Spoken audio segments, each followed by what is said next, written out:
Le diable veut mettre ton corps de l'avant. Il veut te glorifier.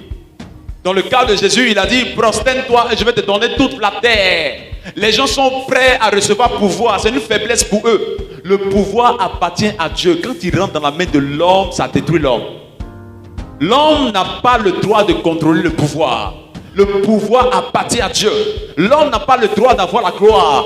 La gloire appartient à Dieu. Lorsque l'homme a la gloire ou le pouvoir sur sa vie, l'homme commence à détruire les autres avec ce qu'il a.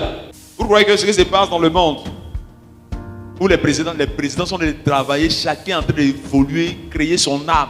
Chacun se rend puissant, non pour Dieu, mais pour oppresser l'autre.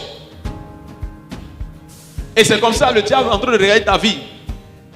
Il sait que s'il te donne pouvoir tout à l'heure, c'est une faiblesse pour toi. Ce petit pouvoir-là va te rendre orgueilleux. Ce petit pouvoir-là va commencer à te faire mal parler aux gens. Ce petit pouvoir-là va commencer maintenant à maltraiter les autres parce que tu as eu un petit pouvoir seulement.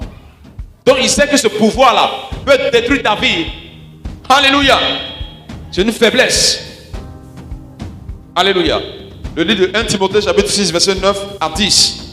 La Bible nous explique ici comment les gens sont prêts à rentrer dans le pouvoir. Oui, allons-y.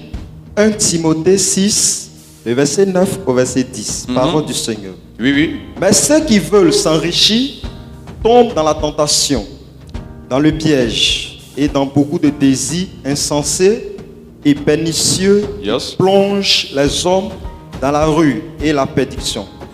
Au verset 10. Car l'amour de l'argent est une racine de tous les maux et quelques-uns, en étant possédés, se sont égarés loin de la foi et se sont jetés eux-mêmes dans bien des tourments. Amen. Quelqu'un dit pouvoir. Quelqu'un dit pouvoir. Dis à quelqu'un, fais attention au pouvoir. Le désir de l'homme, c'est qu'il veut être à la tête, il veut que son corps soit glorieux, il veut véritablement qu'on le voie. C'est lui, c'est lui, c'est lui. Les gens sont prêts à rentrer partout juste pour oppresser les autres. Ils sont prêts. Écoute-moi, frères et sœurs, si on te dit qu'il y a pouvoir là-bas ou ici, et puis on verse le sang de poulet, ne va pas. Amen. Ne va pas. Ne va pas. Goliath s'entraînait. Il s'entraînait depuis son enfance. Il était un homme de guerre. Il avait des muscles. Il avait des boucliers, des épées. Il avait des armes de guerre. Il avait des stratégies, des styles. Comment tuer l'homme facilement. Comment abattre n'importe qui. Goliath connaissait toute forme de stratégie. Mais qu'est-ce qui s'est passé? Avec tout le pouvoir qu'il avait, petit caillou l'a tué.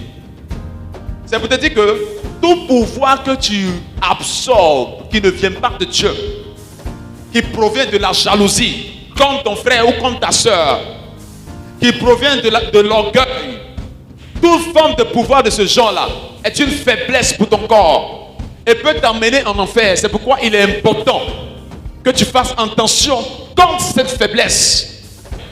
On voit dans le livre d'Esther, chapitre 3, que comment ici, Aman, il a reçu le pouvoir net. Il voulait tuer le frère, l'homme d'Esther. Il voulait tuer son papa. C'était son désir. Dès qu'il a reçu petit pouvoir, on reconnaît ici le cas de Nebuchadnezzar, le grand roi. Dieu l'a élevé et Nebuchadnezzar a commencé à se voir comme Dieu. Il dit, où je suis arrivé maintenant? On construit même une statue pour Nebuchadnezzar. Il a commencé à dire, moi, je suis devenu Dieu maintenant. Et c'est ce que les hommes sont en train de courir. Ils sont en train de chercher actuellement. Ils n'ont plus besoin de l'argent.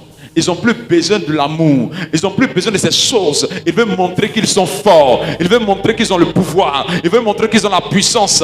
Pourtant, c'est une faiblesse pour eux. Qu'ils demandent à Goliath. Qu'est-ce qui s'est passé dans sa vie? Après que Goliath s'est entraîné pour être puissant.